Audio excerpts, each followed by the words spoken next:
بسم الله الرحمن الرحيم.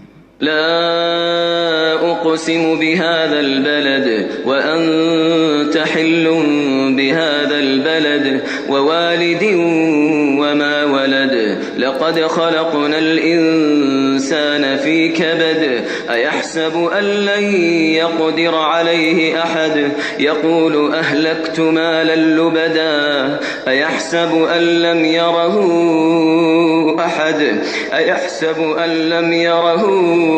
أحد ألم نجعل له عينين ولسانا وشفتين وهديناه النجدين فلاقتحم العقبة.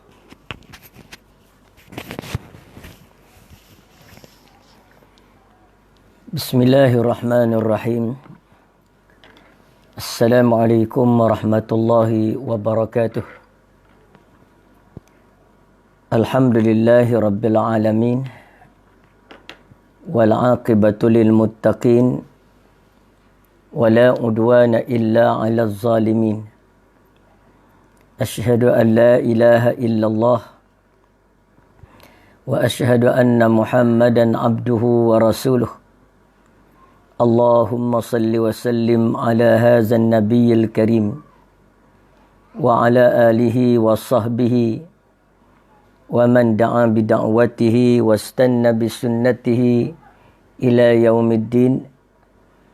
رب اشرح لي صدري ويسر لي أمري واحلل عقدة من لساني يفقه قولي. اللهم علمني ما جهلت وذكرني ما نسيت. ألست بخيركم إن أكرمكم عند الله أتقاكم. Sidang penonton muslimin dan muslimat, teman-teman, sahabat-sahabat yang dimuliakan Allah Subhanahu wa taala. Mudah-mudahan pagi ini dalam suasana duha yang mulia dan berkat, kita masih lagi berada di dalam curahan kasih dan sayang Allah Subhanahu wa taala. Dan itulah yang kita mohon kepada Allah, agar jangan dia lepaskan tangan kita walaupun sekelip mata. Kerana jika Allah melepaskan kita daripada urusannya, maka akan binasalah kita. Jadi insya-Allah kita mohon kepada Allah, walaupun kita insan pendosa yang sering melakukan dosa, namun kita mengharapkan curahan rahmat Allah. Kita mengharapkan pengampunan Allah.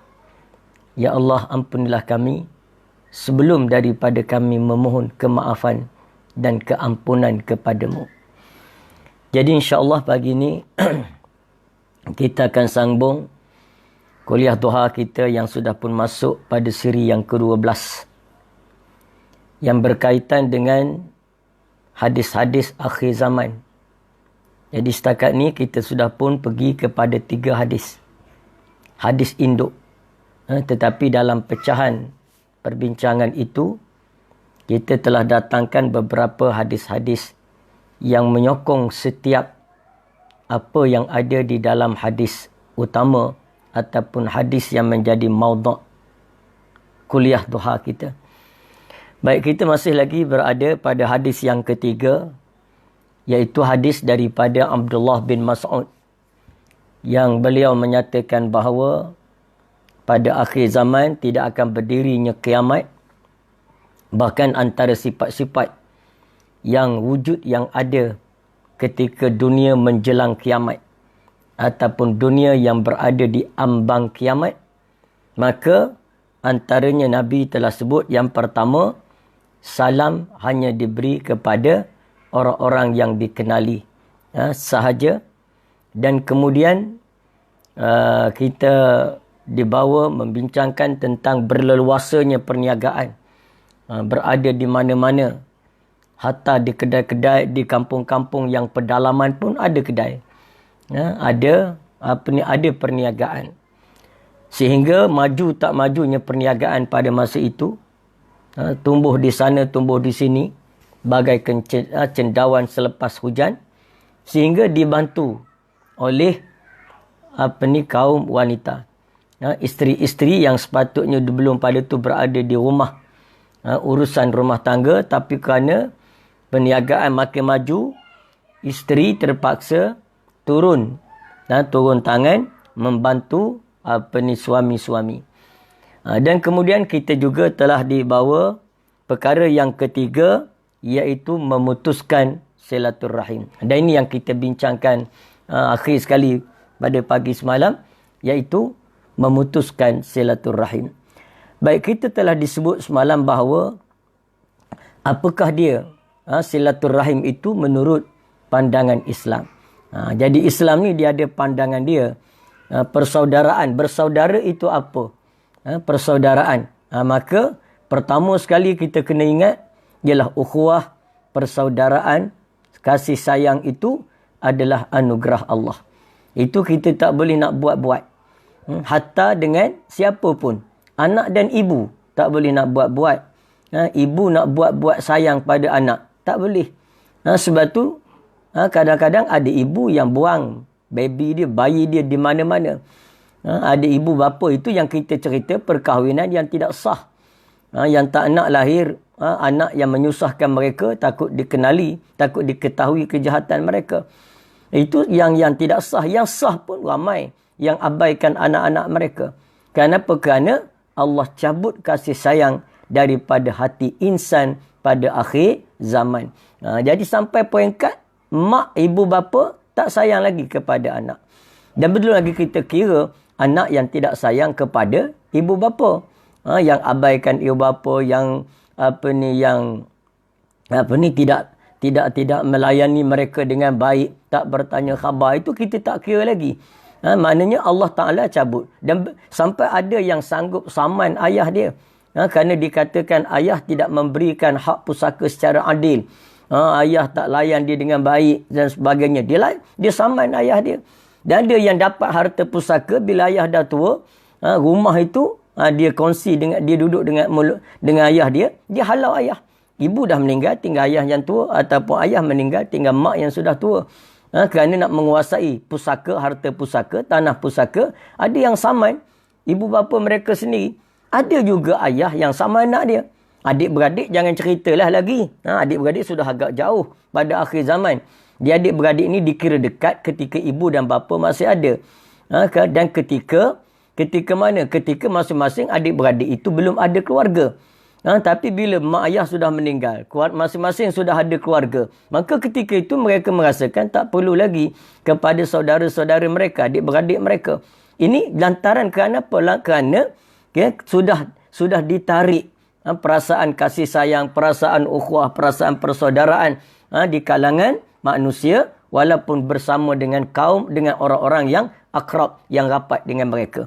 Jadi itu yang pertama. Jadi nak beritahu kepada kita bahawa kasih sayang itu adalah anugerah Allah Ta'ala. Allah Ta'ala yang berikan kasih sayang itu. Allah Ta'ala yang curahkan kasih sayang itu. Hatta Nabi yang kasih pada bapa saudaranya pun tidak dapat memberikan hidayah kepada bapa dia, bapa saudara dia. Kenapa? Kerana itu adalah hak Allah, milik Allah. Baik, sekarang batu kita bincang semalam dalam kasih sayang itu daripada Allah. Dan Allah Ta'ala jelaskan bahawa kita tidak akan mampu membeli kasih sayang Allah Ta'ala. Kita akan mampu membeli kasih sayang. Kerana ia adalah anugerah daripada Allah Ta'ala. Sehingga Allah menyatakan bahawa Muhammad, ma'allafta law anfaqta ma fil ardi jami'a ma'allafta baina qulubihim. Kalau engkau belanjakan semua harta yang ada di bumi, yang kau miliki, engkau belanjakan, kau beri jamu, kau beri makan, kau beri kepada mereka, segala-galanya dengan tujuan untuk membeli kasih sayang, membeli persaudaraan, ma'allafta baina qulubihim, kamu tidak akan dapat menjinak-jinakkan hati mereka. Usah kata nak kuasai, nak jinakkan pun tak boleh. Kenapa? Walakinnallaha allafa bainahum. Tetapi Allah Ta'ala lah yang menyatukan hati-hati mereka, menjinakkan hati mereka. Jadi kita tahulah itu merupakan nikmat daripada Allah. Wazkuru ni'matallahi alaikum iz kuntum a'da'a fa'allafa baina qulubikum fa asbahtum bi ni'matihi ikhwana. Jadi Allah Ta'ala nak jelaskan bahawa persaudaraan adalah milik mutlak Allah Ta'ala. Dan itu adalah nikmat. Bila sebut nikmat, kita kena syukuri nikmat. Kerana bila kita syukuri nikmat, kasih sayang akan makin bertambah. Kasih sayang akan makin bertaut erat. Kasih sayang akan semakin subur. Hingga kita semua dapat bernaung di bawah kasih sayang itu. Jadi itu di antara perkara besar yang Allah Ta'ala mahu kita faham. Itu di antara perkara yang Allah mahu kita faham. Jadi nikmat Allah kena syukuri. Dan bila dia nikmat Allah, kita bukan setakat syukur, tapi kita menjaganya. Bagaimana kita dapat nikmat sepohon pokok di tengah padang pasir yang luas, padang pasir yang luas, kemarau yang kering, tiba-tiba ada sebatang pokok yang kita tanam, ataupun tak kira pokok apa pun, buah-buahan ke yang kita tanam tumbuh, maka sudah tentu kita akan jaga dengan baik. Kita jaga dengan baik, kita rawat dia, kita bajai dia, kita sirami dia, dan kemudian macam-macam lah kita buat sehingga dia tumbuh menjadi sepohon pokok yang naung, dan sehingga kita semua dapat berteduh di bawah teduhan kasih sayang, di bawah teduhan cinta, di bawah teduhan ukhuwah ini. Jadi itu di antara perkara yang sangat penting kita tahu. Jadi kena jaga ukhuwah ini. Baik, apa kandungan dalam ukhuwah? Konten dia apa? Yang terdapat di dalam persaudaraan itu yang kita nak kena jaga. Iaitu antaranya ialah kasih sayang. Itu kena jaga tu kasih sayang itu. Jangan biarkan ia terombak ataupun dia terbatal. Mana dia terombak dan dia terbatal. Jadi kena jaga. Sebab itulah Nabi ajar kita. Kalau orang memutuskan silaturahim dengan kamu hubungi silaturahim itu. Kalau orang buat tak, orang abaikan kita, saudara-saudara, akrab kita, abaikan kita. Kita jangan abaikan dia. Mana kita cuba. Kalaupun dia tak pernah ziarah kita. Kadang-kadang mungkin kita ada saudara mara, kaum keluarga, akrab yang kita mungkin terasa hati. Dia pernah duduk jauh. Lepas tu pernah dia datang. Tak jauh dengan kita. Kerana urusan kerja, kerana urusan keluarga dia. Tapi dia tak boleh nak ambil masa sekejap untuk datang ziarah kita. Ataupun telefon kita. Jom kita keluar makan untuk bersama. Sebab lama dah tak jumpa. Kadang-kadang kita ada begitu. Orang yang dia tak cakna soal kaum keluarga, soal saudara mara. Tapi kita kena ambil kira. Kita kena cakna. Kita kena ambil tahu. Kita kena bertanya khabar. Nak pula kita sekarang kalau jauh pun kita senang untuk bertanya khabar sekarang. Ada WhatsApp, ada Facebook, ada Messenger, ada Twitter, ada Skype, ada Telegram, Instagram, macam-macam lah. Mana kita bila semakin banyak kemudahan ini, maka akan semakin sempit alasan kita di akhirat. Bila Allah Ta'ala tanya, mengapa tidak menghubungkan silaturahim? Kita nak jawab apa lagi? Nak jawab jauh. Tak boleh nak pergi, kenderaan tak ada. Kan semua peralatan itu ada. Semua aplikasi, semua yang saya sebutkan tadi, menjadi hujah di hadapan Allah. Mengapa kita tak mesej, kita tak mesrakan hubungan, kita tidak eratkan persaudaraan. Jadi kerana itu, kita kena erat. Jadi Islam ini, orang jauh lagi kan dia suruh kita panggil dekat dengan kita. Ini kan pula yang sudah dekat. Adik-beradik, saudara mara, kaum kerabat, sepupu, sepapat, ipar dan sebagainya. Maka mesti melakukan kebaikan. Dan semalam kita sebut bahawa sifat orang-orang yang beriman, dia saling tolong menolong, kasih sesama mereka. Sehingga Nabi menggambarkan bahawa seorang mukmin itu bagaikan satu tubuh. Satu tubuh. Bila satu anggota dalam tubuh tu sakit, maka semua tubuh anggota-anggota lain akan berjaga malam, akan demam, akan ada efek daripada sakitnya anggota tadi. Walaupun kita sebut semalam gigi sebatang saja sakit, tapi mata tak boleh tidur. Badan kita demam, suhu kita naik, jantung kita berdenyut kencang. Edaran darah kita berubah. Keadaan dia. Jadi, ini baru gigi sebatang sakit. Menunjukkan bahawa saling bekerjasama, saling erat antara satu sama lain. Dan betul Allah, Nabi buat perumpamaan pada tubuh. Kerana dari segi saintifik pun, kajian sains pun, tubuh kita ni, dia saling bekerja sama. Sama ada bekerja sama dalam perkara kebaikan. Contohnya bila kita makan sesuap nasi. Kita kunyah dan kita letak je dalam mulut, maka sudah ada dah kerjasama. Semua dah standby dah. Dengan air liurnya, dengan dengan enzimnya, dengan asidnya, macam-macam. Mana semua sudah bersedia. Sehingga bila masuk dalam perut, maka dalam usus, semua telah pun bekerja. Semua bekerja. Sebab tu kita bila makan, kita disarankan tidak makan dekat dengan waktu nak tidur malam. Ataupun kalau malam, Jangan makan makanan yang penghadaman dia mengambil masa yang panjang. Contohnya daging, dia ambil masa 8 jam untuk hadam. Jadi kita tidur, perut kita, usus kita tidak berehat. Sebab tu kita tak boleh nak rehat dengan baik. Kerana dia bila masuk makanan, dia mesti berlaku proses penghadaman ataupun dipanggil sistem digestion. Mana mesti berlaku penghadaman. Sebab kalau tak hadam, habislah kita teruk. Mana semua tubuh ini bekerja. Itu kalau dalam keadaan yang nikmat. Keadaan buruk pun begitu juga. Apabila masuk bakteria-bakteria yang jahat, maka semua bakteria-bakteria itu yang baik dalam tubuh kita akan menangkap bakteria tadi. Sebab tu kadang-kadang bila diperangkap bakteria jahat tadi, dia kompos tempat, dia letak setempat, jangan beredar tempat lain. Maka tempat itu jadi nanah dan sebagainya. Jadi boleh buang setempat saja. Jadi dia tidak berjangkit pada jantung, pada paru-paru, pada tempat lain dan sebagainya. Jadi nak menunjukkan bahawa contoh yang Nabi buat ni, jangan ingat contoh biasa. Jangan ingat contoh tradisional, tapi ini adalah contoh-contoh saintifik.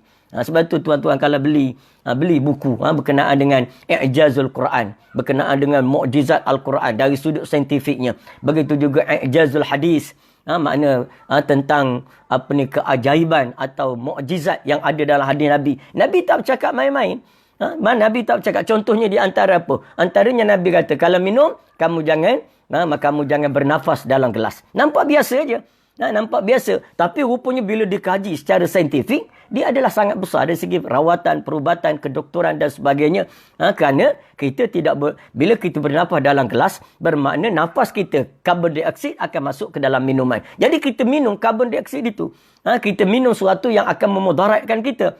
Jadi sebab itu, Nabi minta kita minum, kita letak. Lepas tu kita bernafas, kita minum lagi. Jadi ini akan menghasilkan suatu kebaikan. Jadi Nabi kata, kamu tu ibarat sebatang tubuh. Mana-mana anggota sakit, anggota lain akan merasai kesakitan. Begitulah kita dalam ukhuwah Islamiyah ini. Jadi maknanya, apa kandungan dalam ukhuwah? Kandungan dalam ukhuwah itu ialah antaranya berkasih sayang. Baik, ada satu hadis Nabi SAW, di mana Nabi SAW berkata, dalam satu hadis daripada Ubaid bin Asbat bin Muhammad Al-Qurasi, qala haddatsana abi, dia kata ayah dia riwayat pada dia an Hisham bin Sa'din, daripada Hisham bin Sa'din, an Zaidin, daripada Zaid bin Aslam, an Abi Saleh, an Abi Hurairah, daripada Abi Hurairah berkata apa? Qala Nabi sallallahu alaihi wasallam, Nabi kata Muslim tu apa? Nabi kata al-muslimu, bermula orang-orang Islam itu, akhul muslim, adalah saudara kepada Islam yang lain. Jadi, ini Nabi nak cerita. Jangan kamu ingat saudara tu hanya saudara kandung.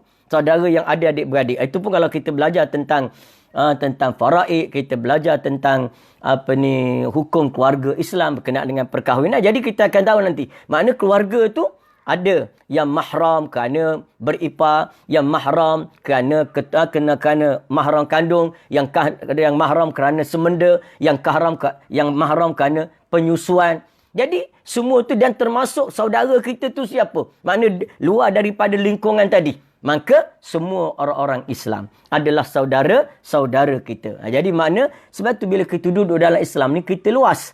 Kita luas. Min dhiki dunya ila si'atiha, kata Rubai bin Amir. Kami datang bawa Islam ini daripada ruang yang sempit supaya kamu hidup dalam ruang yang luas. Sebab kamu kalau tak ambil Islam, kamu akan sempit, semakin sempit. Kamu duduk dalam ruang mana? Ruang bangsa. Bangsa. Mana pertama ruang negara. Contoh kita kata Malaysia. Makna Malaysia ni kita duduk dalam semangat kebangsaan Malaysia. Kalau kita tak mengambil Islam, kita akan jadi semangat kebangsaan. Lepas tu dia jadi sempit lagi. Semangat kenegerian. Semangat kenegerian. Maknanya dia akan wujud sempit lagi. Negeri Johor, taksub pada Johor saja. Tak terima negeri lain. Begitu juga Perak, Kedah dan sebagainya. Lepas tu kamu dalam negeri itu pula akan wujud pula taksub kabilah. Taksub puak-puak kamu pula. Mana dalam daerah mana, dan contohnya Pahang contohnya. Mula-mula tu taksub negeri. Lepas tu kalau kita tak ada Islam, dia akan ada taksub daerah pula. Jadi Jerantut taksub dengan daerah Jerantut. Dia bangga dengan dia taksub dengan percakapan bahasa Jerantut. Lepas tu Lipis hulu lagi, dia bangga pula dengan Lipis. Begitu juga negeri lain, daerah-daerah lain.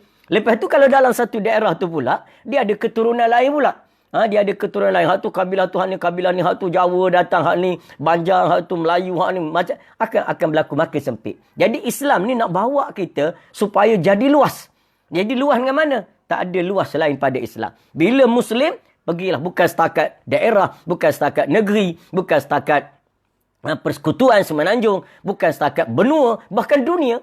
Selagi mana ada orang Islam, maka di situlah dia saudara kita. Hingga kita sangat tersentuh bila orang-orang Islam di negara-negara lain dianiaya oleh kerajaan-kerajaan mereka ataupun penguasa-penguasa mereka. Jadi sehingga kita beri bantuan, kita gerakkan misi kemanusiaan, kita derma, kita bantu. Paling-paling tidak, kita akan buat solat hajat, sunat solat hajat, kita mohon keampunan, mohon kepada Allah supaya menyelamatkan mereka. Ini saudara Islam. Jadi maknanya jangan abaikan saudara Muslim. Siapa yang tak peduli saudaranya yang lain, maka dia akan berlaku kehancuran. Jadi sebab itu kita kena mempedulikan. Ada kepedulian.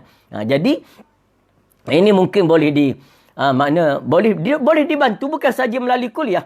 Kepedulian dalam masyarakat Islam ini boleh dibantu oleh berbagai-bagai cara. Contohnya orang pihak perfilman. Pihak perfilman yang tukang buat drama, dia ada kemahiran. Dia expert tentang buat drama, cara mana nak buat filem. Maka buatlah drama-drama yang boleh mewujudkan, mendidik masyarakat ke arah kepedulian ummah. Ini mana boleh dibuat. Mana itu dia. Artis boleh mainkan peranan. Jadi mainkan peranan. Kerana kita nak kembali kepada Islam, pakat nak bertaubat semula. Artis dia ada kemahiran dia. Maka bagaimana kita nak gunakan kemahiran dia, pengalaman dia untuk Islam, untuk agama Allah. Macam orang yang dikir barat tu lah. Kita tengok pendikir barat ni. Tok dipanggil tukang karut dia. Tukang karut tu kan cekap otak dia. Dia boleh buat dia boleh buat seni kata yang sangat indah. Mana seni kata dia? Pantun dia tak lari. Kita ni kadang-kadang pantun lari.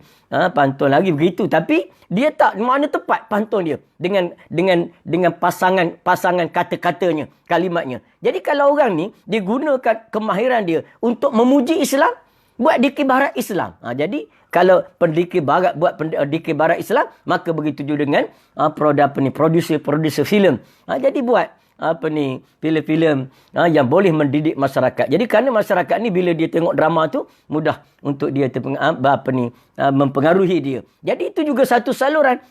Tinggal lagi penulis novel. Penulis novel boleh buat. Kalau zaman awal kemerdekaan dulu, ketika kita mensemarakkan semangat kebangsaan, maka kita boleh buat novel-novel yang bersifat mendidik masyarakat ke arah menyedari hakikat kebangsaan ataupun nasionalisme Melayu. Jadi kita boleh buat masa tu. Sekarang bagai-bagai jadi novel. Ada novel Salina, ada novel Arca Berdiri Senja, ada novel Keluarga Garela, ada macam-macam. Jadi kalau sekarang kita ada kemahiran menulis, menterjemahkan emosi kita, menumpahkan emosi ke atas kertas, maka kita buat emosi itu. Mana kita tumpahkan emosi cinta kepada Islam, cinta kepada kepedulian ummah. Jadi ini perlu untuk dimainkan peranan oleh semua pihak. Belum kira lagi teks-teks khutbah dan sebagainya. Jadi jangan abaikan apa yang ada pada kita. Sebab tu saya selalu sebut, semua kita ni bila kata al-ilmu yuntafa'u bih, ilmu yang bermanfaat, yang boleh menjadi manfaat, yang akan menjadi amal jariah. Bukan saja ilmu agama, bukan saja baca hadis macam kita buat hari ni, bukan saja baca tafsir. Orang yang ada ilmu lain, dia ada peluang untuk apa? Untuk menjadikan ilmu dia bermanfaat pada orang lain. Contohnya saya selalu sebut, ilmu apa kita ada? Antaranya ilmu berkenaan dengan PA system. PA system. Kan kita nak kuliah, nak kena ada PA system yang baik. Kita kena ada soundboard yang okey dengan sebagainya. Jadi, kadang-kadang pernah kita pergi kuliah mana-mana, kita pergi kuliah, antaranya apa? Kita pergi kuliah, kadang-kadang masjid okey, orang ramai, tapi sound system dia, PA system dia lemah. Tengah-tengah kita bercakap mati. Terpaksa kita ambil balik cuba balik. Mana kita lemah. Tanya mic mahal, semua mahal. Masjid tu memang masjid kaya, tapi lemah. Kan apabila tanya siapa yang pasang PA system masjid ni? Dia kata itulah AJK kami lah. Dia tu mekanik lori. Jadi kami minta dia tolong pasang. Mana boleh begitu? Mana kita kenapa? Kena ada orang yang mahir dalam bidang PA system ini, maka dia kena bantu. Walaupun bukan ilmu agama, tapi itu ada tujuan untuk Islam. Tujuan untuk sebab bila nak khutbah, bila nak ceramah, kena sound sedap. Kerana PA system tu dia kena baik. Begitu juga khutbah. Sebab tu kadang-kadang bila sound, bila suara dia tak berapa dengar, khatib dia akan angkat suara dia. Sebab dia akan angkat penceramah ni dia kena dengar suara dia sikit. Dia tak boleh tak dengar. Kalau dia tak dengar, dia akan angkat lagi. Dia akan angkat lagi. Akhir sekali jadi susah dia. Itu kadang-kadang ramai khatib ni kerana angkat suara menyebabkan menjadi buasir khatib. Kerana tak kena sistem tadi. Jadi kita ada kemahiran dalam pakar, kita ada kepakaran dalam bidang pemasangan PA system, maka kita tolong masjid sebab dia akan jadi lebih baik. Kan itu kemahiran dia. Dia tahu mic ni berapa watt, kemudian soundboard ni soundboard berapa watt, on speaker berapa watt, lepas tu kabel ni point berapa untuk menjadikan dia sesuai dalam suasana mana, dalam suasana keluasan masjid seluas mana, masjid tu pakai kapet ke masjid tu pakai tile saja. Jadi semua tu kan dimahir yang kita tak tahu. Jadi sebab itu kita serahkan kepada mereka. Jadi ilmu yang bermanfaat boleh ditumpahkan. Apa lagi? Ilmu berkenaan dengan kita kata grafik. Ini pun satu daripada sumbangan kepada perjuangan Islam. Orang yang mahir-mahir tentang buat grafik dalam Photoshop, dalam Illustrator, Adobe Illustrator dan sebagainya, Corel ke sebagainya, yang mahir dalam bidang buat foto-foto dan buat design ini, maka dia kena tolong. Tolong ustaz-ustaz kita tu ramai tu yang kadang-kadang ada setengah masjid tak ada pakar dia. Last kali dia cuma ambil gambar lebih kurang pakai photostat pula hitam putih. Jadi kan zaman ni bukan begitu dah. Mana kita kena nampak hebat Islam itu. Dan lagi kalau orang buat orang buat poster pertandingan burung ketitir itu pun full color. Dan ini pula kita dalam menyiarkan kebaikan-kebaikan Islam. Jadi buat foto tu biar cantik, buat nampak hebat. Sebab tu kita tengok benda ni telah dimanfaatkan oleh urusan-urusan lain, kerja-kerja lain. Dulu kita tengok tak zaman belum ada mesin cetak buat banner dan sebagainya ni. Dulu setiap panggung wayang bila nak ada filem baru nak ditayangkan di panggung itu, maka dia ada tim pelukis dia. Tim pelukis poster tu. Dipanggil secular banner dia tu. Jadi dia ada tim pelukis dia. Dan dia lukis cantik sungguh. Hebat sungguh. Sehingga menarik daya minat orang ramai untuk datang menonton. Walaupun terpaksa bayar. Terpaksa bayar. Datang juga. Terpaksa bersesak-sesak. Datang juga. Kerana pertama sekali, benda yang pertama yang dilihat ialah poster tu. Dengan tajuknya lagi. Mana poster. Jadi, mengapa kita tak guna kaedah itu untuk memasarkan ilmu, memasarkan kuliah, memasarkan dakwah, memasarkan ceramah melalui apa? Melalui poster-poster yang hebat. Melalui poster-poster yang hebat. Siapa mampu? Ini yang adik-adik kita, anak-anak kita yang ambil kursus dalam bidang designer, dalam bidang IT, dalam semua ni, mereka lah. Tolong. Tolong. Masjid bayarlah upah sikit kat mereka. Tapi yang penting ialah untuk kita standardkan, untuk kita hebatkan. Nampak hebat Islam itu. Jadi, ilmu apa? Dia tak tahu nak baca hadis. Dia tak tahu nak baca Quran. Dia tak tahu ilmu fiqh. Tapi dia tahu ilmu dan dia sebagai designer. Maka dia tolong. Mana itu juga ilmu yang bermanfaat untuk menyebarkan Islam. Ini Islam. Kita jangan biarkan Islam ni bergerak dalam ketradisionalannya begitu. Pergunakan segala dunia yang kita ada untuk kita luncurkan Islam. Luncurkan dakwah. Ad-dunia kal bahar, ad-din kas safinah. Dunia semua ni bagaikan lautan. Maka agama bagaikan perahu dia. Perahu tak boleh nak bergerak kalau atas darat. Dia kena letak dalam air. Mesti ada dunia untuk menggerakkan agama. Jadi, semua orang yang mahir dalam bidang dunia apa pun. Dalam bidang fizik, dalam bidang kimia, dalam bidang geologi, antropologinya, dalam bidang astronomi, bidang botani, bidang zoologi. Semua ada peluang untuk menolong Islam. Ada peluang untuk membangunkan agama Allah Ta'ala dan menjadi al-ilmu yuntafa'u bih, ilmu yang bermanfaat kepada manusia. Jadi, biar kita berbuat sesuatu. Betul saya selalu sebut contohnya kepada sahabat-sahabat kita. Cikgu-cikgu cikgu-cikgu pencing, pensyarah pencing. Contohnya, bila dah pencing tak ada kerja. Kita pun duduk saja. Cuma tunggu makan pencing je lah. Itu duduk saja. Akhir sekali ada orang buang masa. Dengan apa? Dengan duduk keliling rumah. Bukan buang masa lah. Maknanya tak besar faedah dia. Maknanya sekadar itu saja. Belai pokok bunga orkid. Kalau cikgu perempuan. Lepas tu, kalau minat binatang, dia buat sikit mini zoo kat belakang rumah dia. Peralah arnak. Peralah tikus ke apa sebagainya. Untuk dia seronok. Patut minat kucing, pelihara kucing. Jadi, Apa salah kalau dalam banyak-banyak aktiviti hidup tu kita ada kemahiran apa? Kita ada pengalaman lama mengajar. Kita ada pengalaman lama berkenaan dengan ilmu. Bidang apa? Bidang matematik, bidang dalam bidang geografi dan macam-macam bidang. Maka kita tawarkan diri kita. Ada tak sekolah-sekolah tahfiz yang dia tak mampu nak bayar guru ramai, dia tak cukup tenaga pengajar, kita berikan khidmat percuma. Khidmat percuma 3 kali seminggu cukup. Sebab sekolah tu pun dia nak hafal Quran sebagainya, takkan 4 kali sehari dia punya kelas matematik. Jadi 3 kali seminggu cukup untuk bantu mereka, didik mereka di samping mengenali Al-Quran, mengenali ilmu-ilmu moden yang mereka tak belajar di sekolah mereka ataupun yang tidak ada dalam kurikulum dan sukatan mereka. Ini juga salah satu daripada kebaikan. Sebab tu saya selalu sarankan, mana-mana saudara-saudara kita, sahabat-sahabat kita yang dah pencen dan sebagainya, jangan duduk saja. Masukkan diri kita, sertakan diri kita dalam mana-mana NGO kebajikan yang ada. Terpulanglah pada kita yang asalkan kebajikan. NGO surau, NGO baca yasin, NGO qori dan qoriah. Jadi terpulanglah pada kita. Jangan kita ni moyok begitu, jangan. Pencen tidak bermakna sudah habis tugas kita.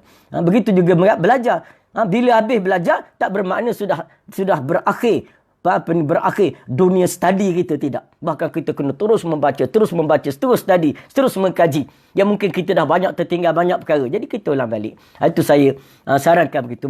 Itu makna ilmu yuntafa'u bih. Jangan nampak ilmu yang bermanfaat itu ialah sekadar ilmu agama saja. Jadi saya ni tak ada apa nak buat. Sebab nak ajar Quran tak pandai, nak ajar hadis tak pandai, nahu jauh sekali. Jadi saya duduk saja. Itu satu sikap yang salah. Mana sedangkan kita ada kemahiran. Kita ada kemahiran. Sedang apa saja ilmu kemahiran itu bermanfaat. Tengok kalau kita tengok di Phuket tu ada satu monkey school. Mana ada sekolah beruk. Jadi dia ada kemahiran apa? Kemahiran dia melatih beruk. Atau beruk untuk banyak pokok kelapa ke sebagainya. Betul orang beli beruk kat sana mahal. Beruk kat sini tak jadi lah tu. Nak manjat pemalas. Jadi kita nak menunjukkan sebarang ilmu ada manfaat. Jadi Nabi kata kamu adalah saudara. La yakhunahu wa la yakzibuhu wa la yakhzuluhu. Kata Nabi SAW. Bila dia adalah saudara kamu, maka kamu jangan apa? Kamu jangan mengkhianati dia. Sebab dia saudara kita. Dia adik-beradik kita. Jangan khianati. Dan jangan saling berdusta. Jangan tipu menipu. Dan jangan saling jatuh-menjatuh. Menghina antara satu sama lain. Jadi Nabi kata jangan kamu buat begitu. Mana? La yakhzuluhu kullu muslim ala muslim haramun. Kerana semua benda ni antara muslim dengan muslim haram dilakukan. Jadi mana? Sehingga darah dia adalah darah yang haram untuk kita tumpahkan. Jadi kerana itu, jangan khianat dengan saudara-saudara muslim kita. Kalau berjanji, kita tunaikan janji. Contohnya kita berhutang. Sampai masa tak boleh nak bayar. Jangan pakai tak bayar. Pergi jumpa dia. Saudara, sahabat. Ana itu ada hutang dengan kita. Ataupun saya ada hutang dengan awak. Tapi sekarang saya ni susah sungguh lah. Tak boleh nak bayar lagi. Nak pula baru-baru lepas PKP contohnya. Kerja baru nak start. Cerita terus-terang. Sebagaimana lembut dan mendayunya suara kita saat nak minta hutang hari itu. Maka begitulah saat kita memohon dilanjutkan tempoh. Jadi kepada yang memberi hutang, Allah Ta'ala ajar supaya kalau orang tu minta tempoh, beri tempoh. Jadi itu dia antara nak menunjukkan Islam tu dia terjalin dengan begitu baik. Yang sebagaimana saya sebut semalam, bagaikan anyaman daun mengkuang yang menjadi tikar. Mana kita jalin-jalin ada atas bawah. Maka saling bertaut, maka menjadi sebidang tikar yang mahal harga dia. Yang cantik. Jadi Nabi kata setiap Muslim itu lain haram kehormatannya. Harta apa ni? Haramun. Irduhu, maruah dia.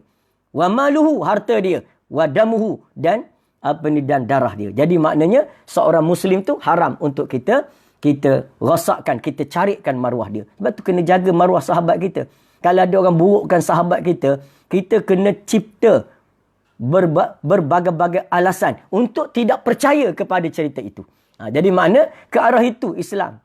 Mana apa? Orang kata sahabat kita tu begini. Kita kata tak, mungkin tidak begitu. Nanti saya ini panggil tabayun. Mana kita berlapang dada, kita cari sebenar. Tapi kita sekarang kerana sifat saling bermusuhan, nampak saja pada zahir qulubuhum watasabuhum jami'an wa qulubuhum syatta. Mereka saja duduk bergabung bersama tapi hati saling retak. Bila hati retak, maka di situ dia akan mudah menumbuhkan kecurigaan. Menumbuhkan suka menjatuhkan, suka menghina, macam-macam ambil peluang kita di atas bila dah ada isu. Padahal kita tahu isu tu fitnah je pada dia. Tapi kerana ada isu untuk memburukkan dia, kita pun tumpang sekaki. Kenapa? Kerana persaudaraan sesama masyarakat dan umat Islam telah pun retak. Macam kita tengok depan rumah kita, katalah ada simen.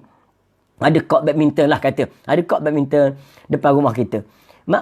Masa simen tu belum retak, ada tak rumput tumbuh di celah-celah atas court badminton tu. Kita tak akan jumpa. Tapi bila lama dah kita tinggal tak main dah, hujan pun turun, berpanas, akhir sekali simen tu retak. Bila retak, kita tunggu hujan sekejap je.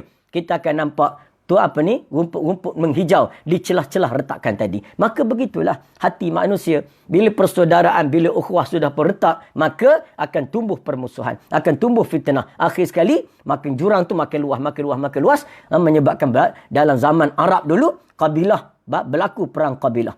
Sampai kabilah saja berlaku perang kabilah. Kenapa? Hal-hal yang kecil. Kerana kita tidak rawat retak persaudaraan tadi di peringkat awal. Sebab itulah persaudaraan ni jangan biar diretak pun. Dan kalau diretak, segera kita rawat dia. Kita baiki dia. Maka begitulah perjuang, itulah ukhuwah. Sebab kita dalam kehidupan ini, kita mau tak boleh duduk seorang.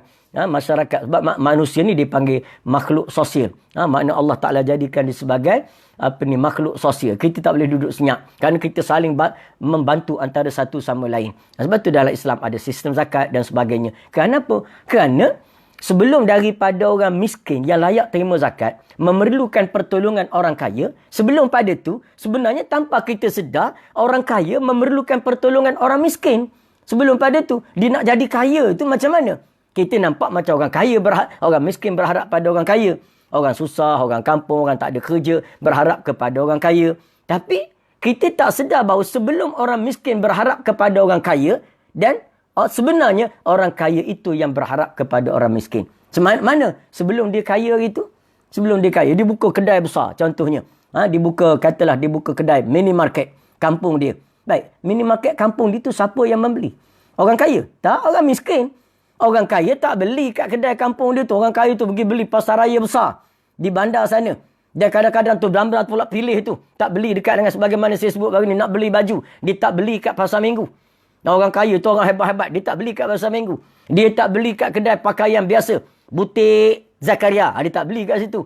Dia pergi mana? Hebat-hebat. Yang tempat-tempat hebat. Tempat-tempat pusat pakaian yang hebat, yang berjenama. Dia tak main, dia tak beli. Dekat Bukit Beruk, dia tak beli. Dekat Bukit Keredang, dia tak beli. Dia beli kat mana? Kat Bukit Bintang. Jauh sekali kat Bukit Belacan. Kat Bukit Bintang tu dia beli. Walaupun baju yang sama, mutu yang sama. Jadi, orang yang buka kedai kat kampung, buka minimarket, siapa yang beli kedai dia? Yang beli kedai dia? Orang kaya. Orang kaya tak beli sebab orang kaya pun ada kedai juga. Jadi yang beli siapa? Orang-orang miskin. Rupanya kita duk kompos selama ni duit-duit orang miskin. Orang miskin dapat pendapatan RM20 sehari, RM30 sehari. Maka dia simpan RM20. Dia belanja RM10. Belanja kat mana? Belanja kat kedai kita. Jadi akhir sekali kita pun kaya. Jadi sedar tak? Kita sebenarnya berharap kepada mereka. Jadi sebab tu orang-orang kaya ni dia kena hebat. Orang kaya ke orang berada ke orang yang berpangkat sebenarnya kena ingat. Kita ni tak hebat kalau tidak ada orang-orang miskin. Kita ni tak hebat kalau tidak ada orang-orang yang miskin itu. Kita lalu dekat dengan rumah orang kaya. Contohnya, lalu dekat dengan rumah orang kaya. Kita tengok rumah dia besar, tersergam indah. Rumah dia saja dekat dengan 10 buah rumah kita orang miskin. Besar kawasan. Siap dengan kawasan lagi ada landscape, ada compound yang luas. Ada kolam lagi, ada mini taman. Macam-macam cantik lah. Kita lalu pagi tu, kat rumah dia, tengok ada jaga. Duduk kat dengan pintu pagar besar utama rumah dia. Jaga tu lah ada anjing pula seekor. Pintu belakang pula ada jaga lagi. Oh, kita kata hebat. Selamat dia hidup. Tenang hidup. Tak ada terasa orang nak rompak dia. Tidur dengan tenang. Pejam mata dengan baik. Kenapa? Kerana dia ada jaga. Baik nak tanya. Jaga tu kaya ke miskin? Jaga tu orang miskin. Kalau dia kaya, dia tak nak jadi security, jadi jaga kat situ. Maknanya, orang kaya telah menggunakan khidmat orang miskin. Lalu lepas tu kita tengok lagi halaman rumah dia. Bersih halaman rumah. Maknanya ada. Siapa jaga? Ada tukang kebun. Tukang kebun tu kaya ke miskin? Tukang kebun tu miskin.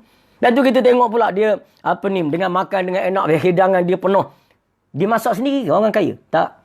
Dia sendiri pergi pasar beli bahan makanan. Balik dia masak sendiri. Lalu hidang atas meja? Tidak. Dia guna khidmat tukang masak. Tukang masak tu sama kaya dengan dia ke miskin pada dia? Miskin pada dia. Jadi maknanya hebat orang miskin, orang kaya ni kerana ada orang miskin. Kerana ada orang miskin. Lepas tu dia berjalan, dia duduk dalam kereta, dia tak payah drive, dia ada driver. Driver miskin ke kaya sama dengan dia? Driver miskin. Menunjukkan keliling kita ni mengharapkan orang-orang miskin. Lalu orang kaya tu jadi kaya. Sebab tu bila dia kaya, dia jangan lupa kepada orang-orang miskin. Maka diberikan zakat. Diberikan bantuan. Diberikan infak. Jadi ni kita saling bahu-membahu. Kita saling, tolong-menolong antara satu sama lain. Hatta usah kata orang kaya. Raja sekalipun, raja. Raja tu tak ada hebat kalau tak ada rakyat. Kalau tak ada rakyat, itu raja dah tu. Katalah seorang raja naik kapal, lepas tu karam. Na'udzubillah lah, contoh saja. Naik kapal karam. Dia seorang saja. Sampai ke pulau. Di satu pulau tak ada siapa. Dia tu karam tu siap dengan ada setanjak, dengan ada kerih, dengan sebagainya. Karam kat mana? Kat pulau. Tak ada siapa kat pulau. Ada biawak komodo je seekor. Hebat dah raja. Biawak komodo pun duk pandang raja tadi. Nak ambil peluang untuk terekam. Jadi maknanya di sana hebat kita ni sebenarnya ada orang lain. Jadi kita ni tak payah sombong. Sebab itulah kita hebat. Hatta gagah macam mana pun. Tengok orang dulu masa muda. Panglima. Harimau berantai. Contohnya. Panglima harimau berantai. Hebatlah dia. Maknanya.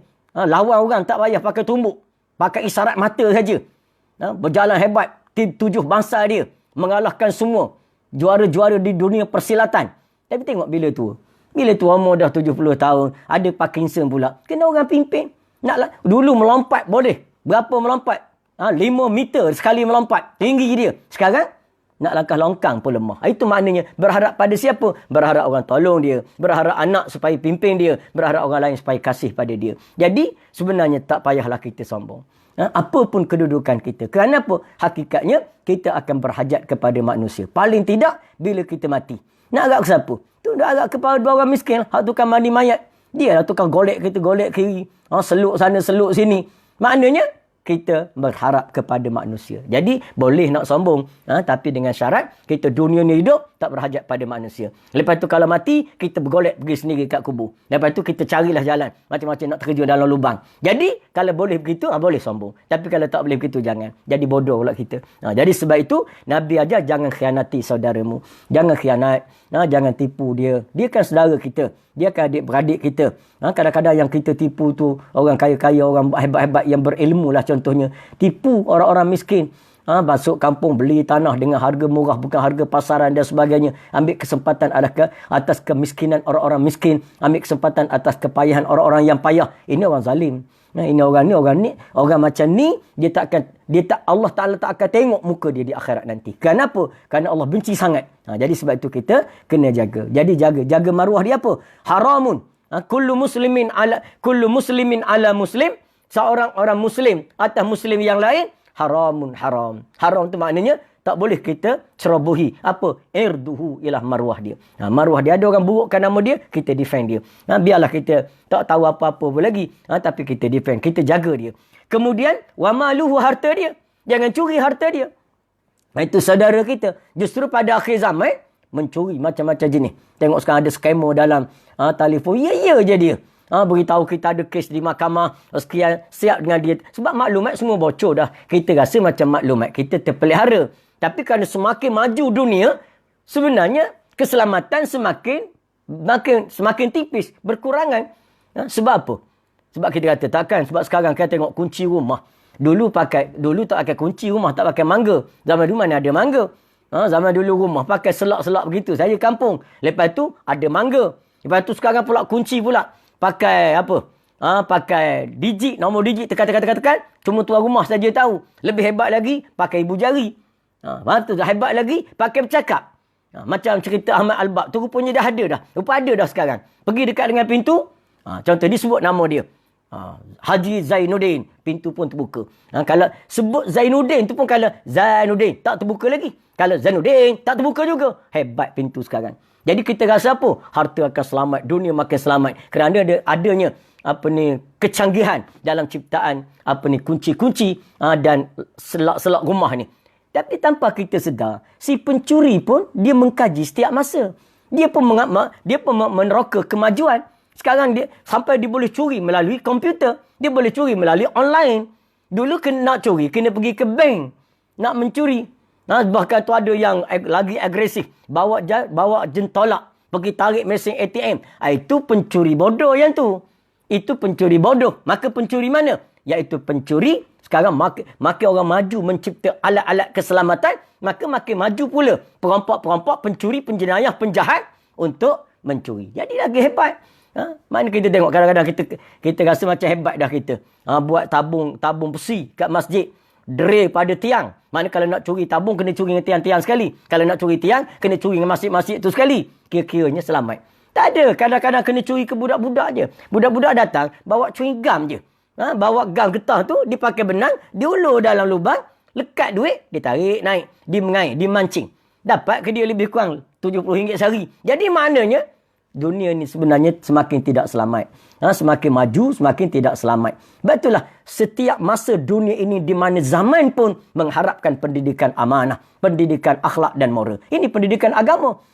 Kalau sekiranya segala security system dalam dunia ni selamat, maka tak perlu dah pendidikan amanah. Jadi sebenarnya tidak selamat. Makin tak selamat. Sekarang tengok skamer tu yang telefon kita, dia curi maklumat kita tu kat mana? Dia tahu orang ni tak bayar kereta, berapa bulan dah tak bayar, nombor berapa, duduk kat mana, ada kes apa, pernah ada kes apa 10 tahun dulu, dikorek habis. Dia tahu dikorek dapat kat mana. Bukankah sistem kita selamat? Apa ni, maklumat peribadi banyak selamat? Tapi memanglah sistem tu selamat, tetapi manusia yang jaga tu tidak selamat. Manusia yang menjaga tu kadang-kadang. Sebab kadang-kadang kita menjadi rosak kerana sistem. Dan kadang-kadang bukan kerana sistem. Ialah kerana manusia yang mencipta sistem.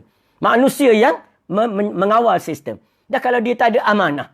Dia tak ada amanah. Ceritalah macam mana security. Ceritalah macam mana password kita pakai. PIN number dan sebagainya. Dia tidak ada amanah. Dia boleh bocorkan. Dia tak menipu. Tapi dia suruh orang lain menipu. Nanti dapat untung bagi dua dengan dia. Ini dunia kita sekarang. Jadi nampak kepada kita memerlukan sifat pendidikan agama di semua zaman. Dan dalam semua peringkat manusia. Makin maju makin perlu agama. Makin maju makin perlu agama. Sebab manusia makin maju akan makin gila dunia. Bila gila dunia makin meningkat, akan makin jahat, makin jahat, makin jahat. Jadi sebab itu perlu kepada apa? Perlu pada pendidikan agama. Jadi jangan abaikan anak-anak kita pendidikan agama. Kena jaga harta saudara kita. Wadamuhu, dan kena jaga darah dia. Mana jangan nak cederakan dia dan sebagainya. Betullah adanya Islam datang dengan hukum qisas. Qisas ni maknanya nak jaga supaya terjamin kehidupan kita. Jadi orang Islam ni maruah dia orang tak ada nak ceroboh. Kalau masyarakat Islam, maruah dia tak ada orang nak ceroboh. Lepas tu harta dia tak ada orang nak curi. Lepas tu apa lagi? Lepas tu darah dia tak ada orang nak ancam keselamatan dia. Dan bukankah itu satu kehidupan yang aman? Apabila kita menegakkan Islam, membina ukhuwah, membina kasih sayang di dalam kehidupan kita. Jadi sebab itulah tengok, jadi kita sekarang kena jaga. Baik, yang ketiga apa lagi? Di mana di antara orang Islam kena saling cinta mencintai. Jadi insya-Allah kita sambung esok kerana kita telah pun melebihi 45 minit. Jadi insya-Allah kita sambung. Jadi kita belajar paling tinggi, kita buat program live online paling tinggi pun sejam lah. Itu sejam. Sebab kajian yang dibuat lebih daripada 45 minit, manusia, orang yang mendengar sudah kurang penumpuan dia. Nak pula kita sekarang dengar kat rumah masing-masing. Boleh ada, saya tak tuduhlah. Boleh ada setengah tu pasang TV sebelah. Jadi sudah tentu mengganggu kita. Kalau kat surau pun tak boleh lebih pada 45, sedangkan kat surau TV tak ada, anak tak kacau. Ni kita pula kat rumah kan. Duduk kat rumah sambil-sambil tengok. Maka kalau lebih pada 45, banyak gangguan. Kadang-kadang anak datang duduk atas ribu, anak nak tu nak ni. Kalau tidak anak, isteri pula datang duduk atas ribu. Jadi ini semua jadi masalah kepada kita. InsyaAllah kita setakat 45 minit saja, paling tinggi sejam. Dan kita bersiaran lagi esok. Kita sambung lagi. InsyaAllah esok tak kiamat lagi. Kita sambung lagi. Kalau kiamat pun, kebajikan kita hari ini sudah pun menjadi amal kebajikan di sisi Allah Ta'ala. Jadi sekadar itu saja dulu. Kita pakat-pakat dengar hadis-hadis Nabi SAW supaya menjadi panduan kepada kita semua. Apa yang baik daripada Allah, apa yang lemah dan kurang daripada diri saya sendiri. Aqulu qawli hadza wa astaghfirullahal azim li wa lakum. Wassalamualaikum warahmatullahi wabarakatuh.